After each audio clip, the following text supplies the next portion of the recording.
Hi everybody, Lisa Strickland here. How are you today? So today we're cooking for autoimmune, but we're cooking with, to do some thoughts and gatherings together for our kids going back to school very shortly. And if you're anything like me, you've been picking up book packs and everything this week. So there's a few things that I wanted to talk about. Now, I don't know how many of you have actually worked in your school's tuck shop, if you have one, but it can be a little bit confronting, and especially when you're doing what I do and you're trying to improve people's health, to go into tuck shop and work in the tuck shop sometimes can really, sort of put you in a bit of a spin, because unfortunately, a lot of the tuck shops are not serving foods that are conducive to assisting our young people to really be able to think and to function well without, having their sugar highs and lows all the time. And this is the thing, sugar is so embedded in our society that we don't think about, or people normally just don't think about the fact that the foods that they're supplying in school canteens are not actually great for, having your children sitting there learning, and especially after lunch. You've got kids that are either coming in after lunch that are zooming around like crazy because they've had all this sugar, and then they crash at about 2 o'clock and they don't function properly. And the teachers are wondering why they're dealing with all of these different, behavioural problems. And so what I wanted to do today was to talk about a few things in regards to, different things that you can do.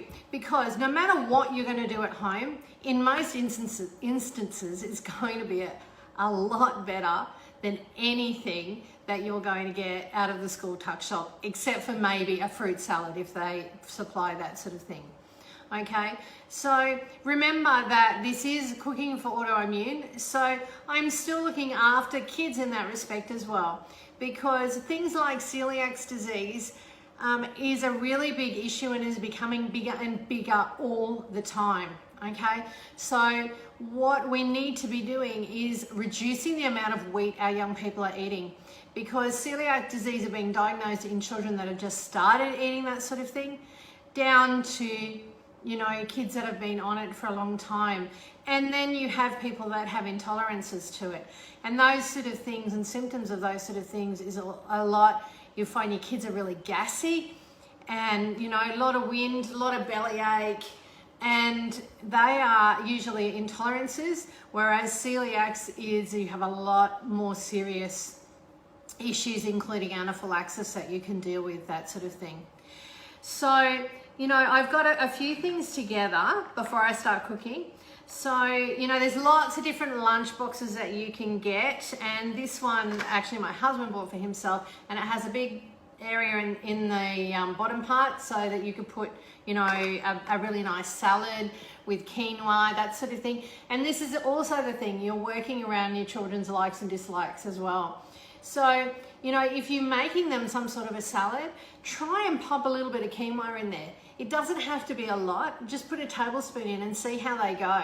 It's adding a little bit of extra protein to their food, which will also really give them that boost of energy that they require, especially after lunch.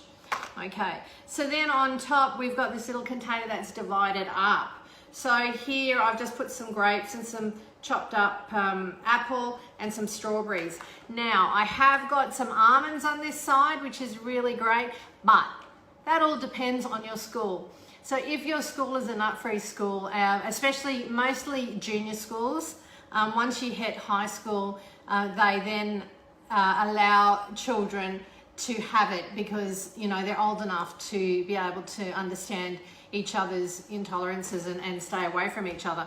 So then you can look at something else. Some schools are just peanut free, so you're able to do the almonds, you can do pecans, you can do, what else have I got here, cashews, walnuts, everything that you can think of. So, you know, all of those things are great for your kids to snack on, and we'll fill them up pretty quickly as well. Now, the other thing I've got here is some hummus. Now, you can either make this or you can buy it. And I've got this little sandwich keeper, Tupperware sandwich keeper with a little container here that I put the lid on, and I put the hummus in there with the lid on. And in around there, I've just got carrots and celery sticks. Now, if you want to put some rice crackers or things in there, well, I would put them aside with a bag or something, because otherwise they're going to get all soft, of course. So, so that's another idea that's really good for morning tea or lunch. It just depends on how much your children eat at school. Some kids tend to eat more when they get home and they have, you know, all these sort of snacky things. Now, one thing, sweet-wise. Now, whatever sweet-wise you cook at home, if you can reduce the sugar in it and watch what you're cooking with, is always going to be better. Now, just before Christmas, I showed you my cookies, which are made from rice flour, okay? So they're chocolate chip cookies. Now, this morning I whipped up some brownies. Now, these brownies, according to my daughter, are amazing. And she's 14, so that gives you a little bit of an idea. Now, one of the main ingredients in this is chickpeas, believe it or not. So lots and lots of protein in here and goodness from the chickpeas. So you've got a bit of almond flour in there. So if you do have a nut-free zone, there are other, you can substitute it for say a bit of quinoa flour or something similar. If you want to know, just send me a message under this video and I can give you a few suggestions as what to change it with. But this is an amazing recipe, and lots of cacao in there, and some, you know, just really yummy, moist, very dense and chocolatey, which most kids are looking for, you know, especially, you know, after working in tuck shop. It's really interesting. Kids are really, doesn't matter whether it's hot or cold, they love their chocolate.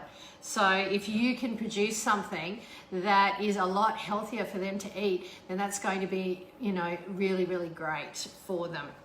So, so today what I was going to do is actually whip up a fried rice. Now, over the years, I have done all sorts of things for my kids for lunches. Now, it all depends on whether you like to prepare at night time. So if you're making, if you're going to go down the basmati brown rice, okay, so I mainly use basmati brown rice. The other day I did a quick thing and grabbed just some normal basmati because because I was in a hurry, because this needs to soak, okay, for about 3 hours. So I don't know if any of you have experienced that, and there you go. The brown rice, basmati brown rice, has a brown coating on the outside, okay, and that's going to stop any sugar peaks and sugar highs. So my kids have gotten really used to this. It is not like brown rice, okay? You know how hard brown rice is, okay? Basmati brown rice is not. So you soak it at least 3 hours. So I put it in on the pot, on the stove, just in the pot with water in it, on a cold stove in the morning. And then I rinse it all off in the afternoon before I cook it, and then cook it up 20 minutes the same. And it is not hard. It is it's just nice and light and fluffy as well. So really use this because it's just so much better for them. It's not going to give them those sugar highs, okay, and those carbohydrate highs. So what we're going to do here is I've got my rice, which I've already cooked. So you can cook it the night before if you like to be organized, or on the weekend if you're doing things during the week. Okay, then I just chopped up some broccoli, chopped up some capsicum and some shallots, some mushrooms if your kids like mushrooms, and I always have peas and corn in the freezer. So I got some peas and corn out.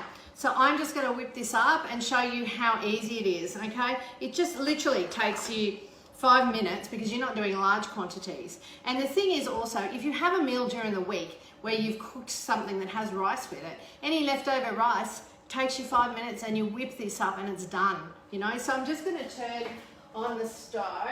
Now what I do is I actually use sesame oil because it gives it that nice Chinese restaurant flavour that most kids like. Okay, so we'll let that, we'll just turn this off so you don't have that extra noise going on in the background. But the other thing that you can do while that's heating up, I'll just talk to you about some other things. The other thing that's really good, and you know, I know a lot of you have always sort of sent your kids with sandwiches, and we really need to start moving away from that wheat in that respect and constantly having it. It's really, really bad for your gut. It really becomes real sludgy in your stomach. It's bad for your gut bacteria. And so we really need to start mixing it up a little bit for our kids, okay? They're going to be very used to eating bread. So because, you know, we've already started them down that trail. So, but if you can intermingle it with other things, then you're going to find that they'll slowly, with my children, they've slowly sort of moved away from that and they eat other things that they enjoy better. And this is the thing, it's all about bringing in, as I say, new habits for them.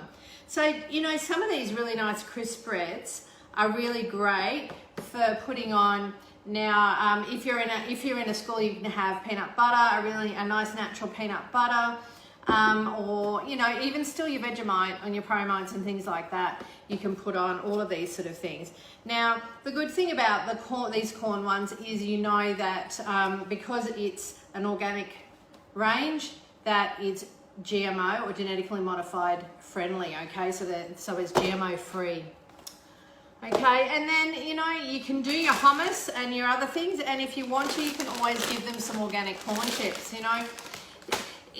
You are dealing with your kids here, you know. If it was you and I and we're watching what we're eating, then we wouldn't have those. But for your children and for school, the convenience for it, and if you're buying good quality food, then it's great. You know, these are really good. These are these corn thins, any sort of, it doesn't matter what brand they are, and they're an organic corn thin, is really good because they taste like popcorn, and so kids love them.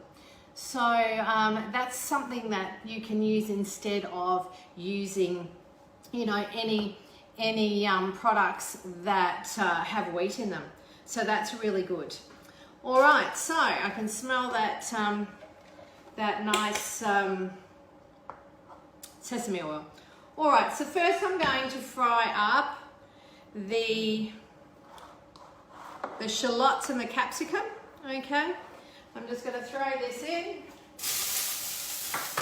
we're going to get our little thing here, and we're just going to whiz this up. Okay, I actually like to leave things a little bit. I put the broccoli in because the broccoli needs to cook a little bit.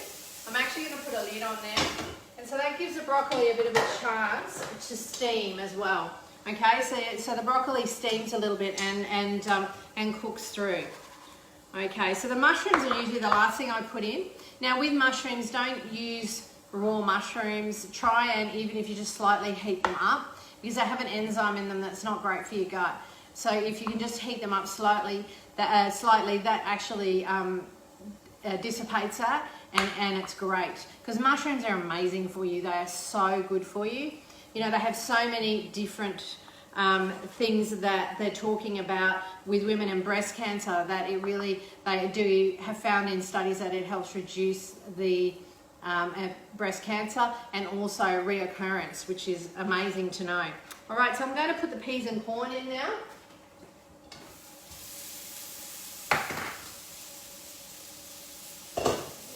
Okay. So we just put the lid back on there. Now, so with your soy sauces, I use a wheat-free soy sauce. This is a tamari. There are a couple of brands, and I did notice the Chinese brands in the Chinese section in the supermarket are coming out with organic soy sauce and organic wheat-free soy sauce. And the organic soy sauce is better because it is GMO-free. Okay, the other ones you just don't know whether they're GMO-free or not.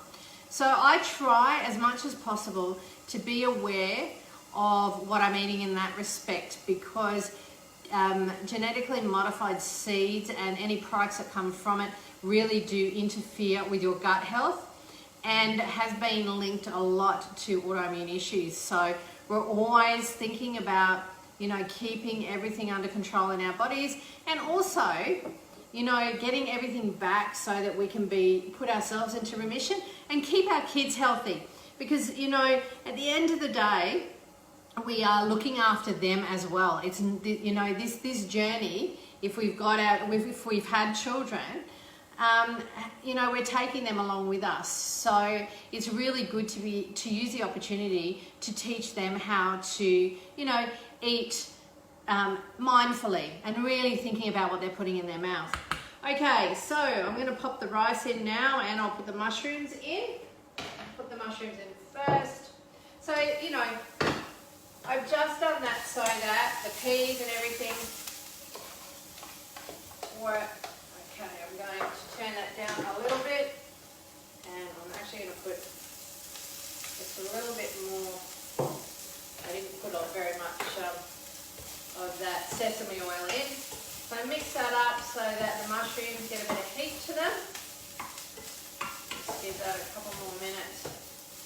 And so, I'll see if I can bring that to you, see if we can see what's going on there. So you have all your veggies in there, okay, cooking away.